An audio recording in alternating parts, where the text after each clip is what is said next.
A self-described average traveler, our next speaker's simple desire to plan a great trip for a week or two of his precious vacation time led to co-founding and leading one of the world's best-known online travel brands for 18 years. Please welcome the president and CEO of TripAdvisor, Steve Kaufer. Hey there. Thanks for joining us. Oh, my pleasure. So, there's a new TripAdvisor. Yes. For the past couple of years, you guys were trying to move down the funnel towards booking, and now it looks like you're making the climb back up. So if you could just tell us a little bit about the thought that went back into that decision. Sure. So it's always fun to try to reinvent yourself as you're flying forward. And so we looked around and said, what are folks really missing when we talk to our friends, when we do our research? And everyone is still shopping around at dozens of different websites, in part for the amazing content that is out there to help plan a trip. And so even though TripAdvisor is often referred to as an amazing encyclopedia of everything you could possibly want, it still was lacking a bit of that inspiration. It was lacking a bit of that trust. It was lacking a bit of the, I still have to go pop around to a bunch of different sites. And so we thought about it and said, well, we have an amazing number of reviews, 700 million reviews, right? So there's plenty of that. We have plenty of photos. But what about those inspirational top 10 lists written by the people that you trust? What about those social influencers that have amazing recommendations? They're not writing on TripAdvisor. We just have reviews. So when you look and say, how can we be the best inspiration site? As the top of the funnel for the full trip planning site, we needed more of that inspiration. And that's what led to a lot of the activities around recruiting brands and influencers and announcing the travel feed, which is now out live in all of our devices, all of our markets, where travelers can come and get inspired by the people they trust, brands, social influencers, their Facebook friends, all in one spot. And so it just makes the travel planning process that much easier. So the social platform, why do you think that travelers in general need another social platform? You know, Facebook, Instagram, they've been implementing functions where it tells us our screen time, right? Because there's a bit of a screen addiction. So even there, so why do you think that another platform is needed? Yeah, we're really not thinking of this as, hey, you should use TripAdvisor instead of Instagram or Facebook. Not at all. You can call TripAdvisor an original social network 18 years ago because people were sharing, but we don't refer to it that way. We think of how can we get folks who have these amazing stories to tell and have them share on TripAdvisor so that you, when you're ready to plan a trip, can come to TripAdvisor, see the amazing things that your friends and the folks that you follow are doing, and then when you're ready to go to a specific destination, I'm going to Cairo next month, and I get to look in Cairo and see inspiring video. I get to see my friends who have been there. I get to see which of the top 10 lists have amazing things to do in Cairo, and then I can usually book them. I can certainly always research them, but it pulls me in and just helps me plan that trip in a much better way than we've ever been able to do before. So the publisher content that is going to be on TripAdvisor, how will that be different from what they publish other places? Is it going to be unique content to TripAdvisor? How does that? That's the beauty. That's the beauty. It really doesn't need to be unique at all. When you look at what these, the top 10 lists, these articles that a Travel and Leisure or a National Geographic or a GoPro are already producing for their own content marketing and maybe publishing on Instagram or any other network, to now be able to, with a simple button press, also publish it under their profile on TripAdvisor. And now all these brands are gaining followers on TripAdvisor, not because anyone's switching networks, switching social networks, but because they want a more customized travel experience. And we adopted a paradigm that our travelers are used to because they are also using these other networks. So again, to say, I've heard written, why would anyone want another social network? Yeah, they don't. I don't. But I want a personalized TripAdvisor. I want to be able to find what my friends are doing, the top 10 lists that I enjoy, save them into my itinerary, edit that as I go along, saving restaurants, things to do, places to go, certainly places to stay, as I did on my last summer vacation. And then I went on that trip.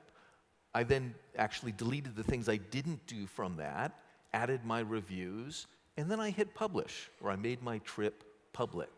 And so now anyone can see it, well, hey, how did you enjoy your trip to Whistler? Hey, come look at my trip on TripAdvisor.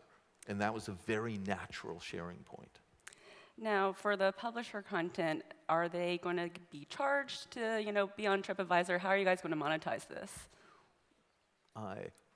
We have plenty of ways to turn folks who are looking to plan an amazing trip into revenue-generating customers for us.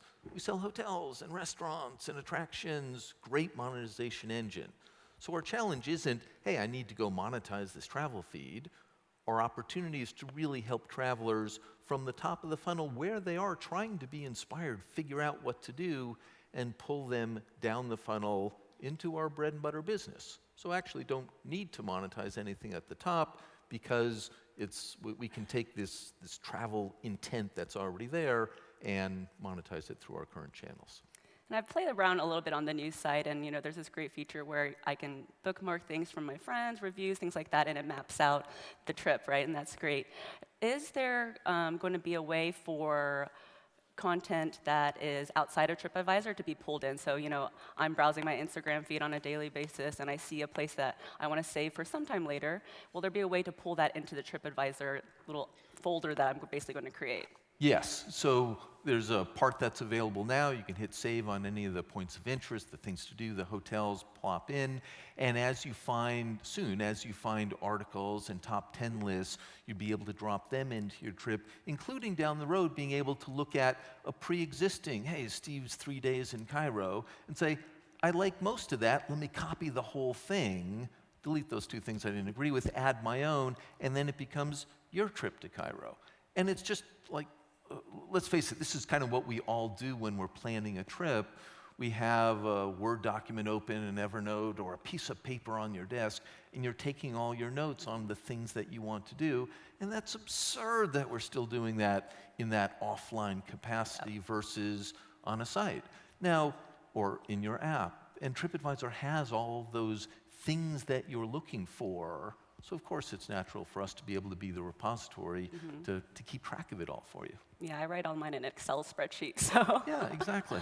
Well, with the new website now, on the homepage when I land, the hotel search bar is no more, it's not front and center as it was before the change.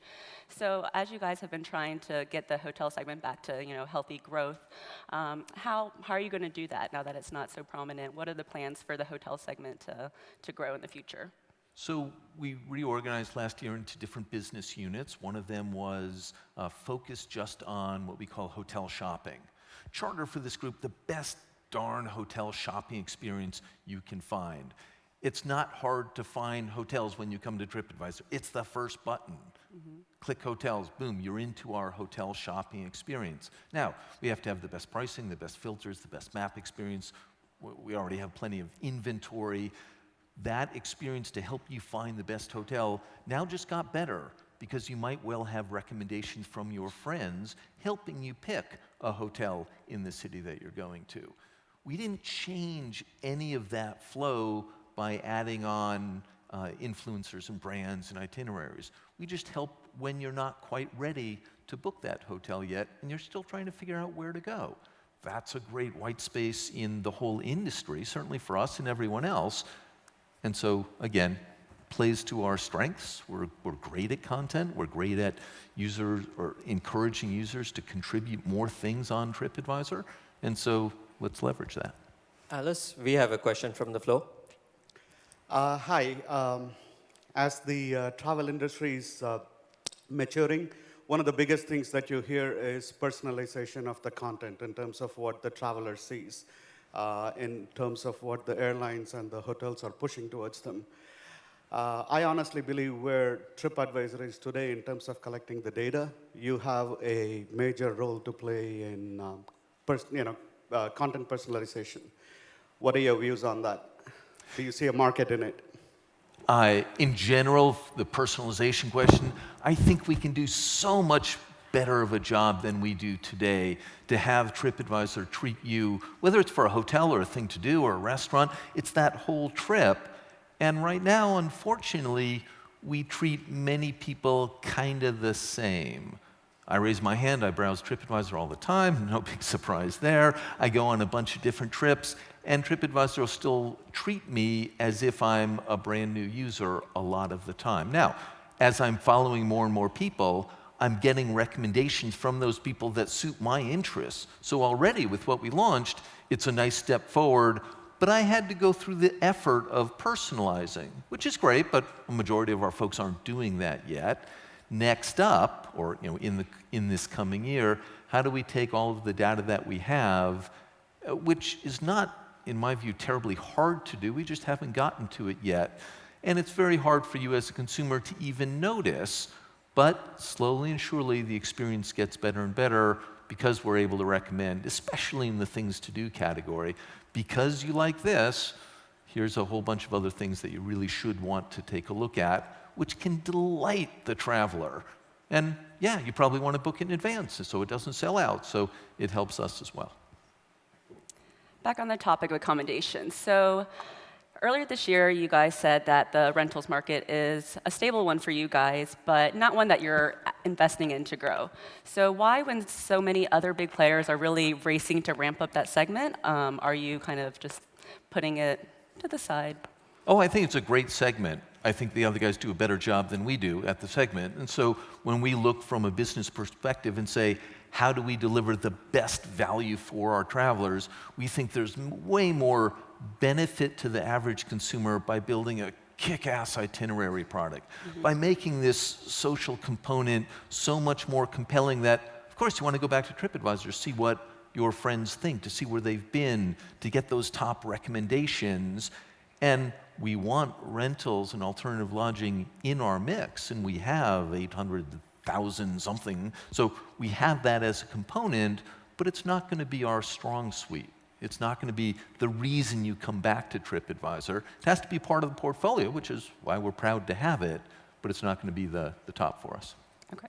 Alice, another question from the floor. Hello. Could you talk about the potential in the experience market? I think that TripAdvisor is likely the leader right now in online experience booking. How big is the opportunity? It's likely least penetrated. Where you are now, and where can it be? Thanks. Sure. I think when you look at across the travel category, booking experiences online in advance or in destination remains one of the most compelling, largest opportunities. If you think about it, airlines first, hotels second, experiences, that's where so much of the money is spent on a trip. And yes, we're proud to be a leader in that category. We think between the packaged, yes, I want the guided tour of the Vatican, and the very bespoke, I want the walking tour of XYZ neighborhood. Those are all things that you'd love to be able to research in advance, perhaps book in advance, but still have at your fingertips when you land in that destination. Amazing opportunity. We're super psyched about the growth potential. We're investing heavily in it.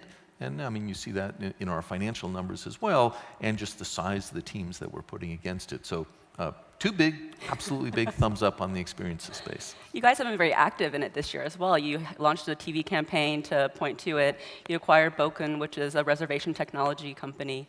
So a couple weeks ago, I attended Arrival, and Dermot, who oversees the experiences segment for you guys, spoke on stage, and he had mentioned that Bokan suppliers would get prioritized, and the audience reacted quite strongly. So thoughts on that, and how do you balance that out with, there's a start of a little bit of backlash from suppliers towards let me just jump in and clarify. No, if you're a Bokan supplier or a supplier through another bit of technology, you're treated the same on TripAdvisor. The benefit of having Bokan as part of the family is that we might be able, or we can in many cases, get some better information from the suppliers to better market the opportunity on TripAdvisor. We love getting that type of information from all of the other players. So please, if you're an attraction supplier, use Bokan if it fits your needs. We think it's great software. We're investing heavily in it. But if a different partner does a better job, go with that better partner. Run your business. Make sure that partner also can distribute their inventory on Viator, on TripAdvisor, so you get the breadth of our demand. We just want to, with Bokan, help bring more and more suppliers online. It's not an attempt to capture more share from somebody else. It's an attempt to bring the offline online. And then, sure, with all of these players, there's additional media opportunities on TripAdvisor to help promote why you should do this versus that, but that's nothing new. It exists in our hotel space and exists in attractions as well. So if I'm a supplier that uses a different ResTech system, I'm not going to fall lower in the search results than a Bokan supplier? No, absolutely not. The search results are, you have to be online, you have to be bookable if you're doing that bookability sort. And yeah, if your content on TripAdvisor through your provider is awesome, great, translated, lots of things, you're going to get great treatment on TripAdvisor, and certainly you're not going to get any better treatment just because Bokan's your supplier. Okay. So as you mentioned in your financials, we can see that the non-hotel segment is growing very well for you guys.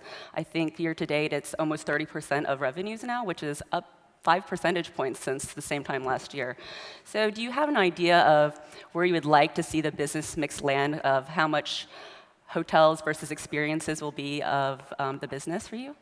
It's hard to project that into the future. What we do see, and kind of our North Star, is to really help travelers in the important traveling decisions. So look, if I need a hotel, if I need to take my reservation again for the hotel I stayed in last month next to this client I had, yeah, I don't need TripAdvisor or any other site. I just need to book the thing again. That's not our forte.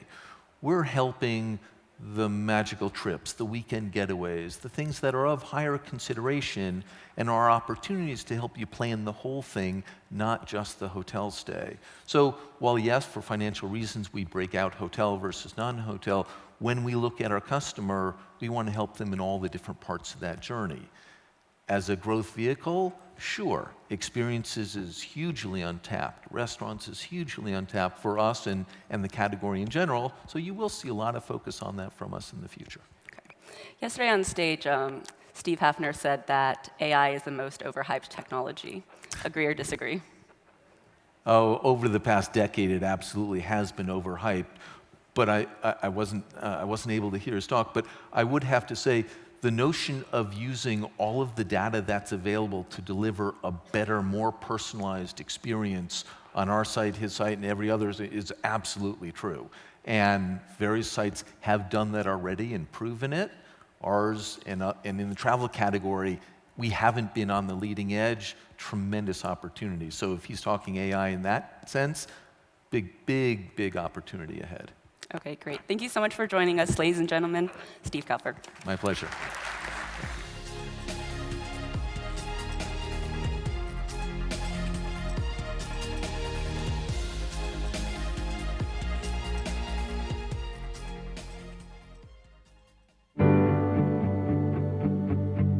This industry is all about speed and agility, and so Fastly really enhanced our speed and agility. Press the button in Fastly, say, roll this out, and 30 seconds later it's out around the world. That's just unparalleled.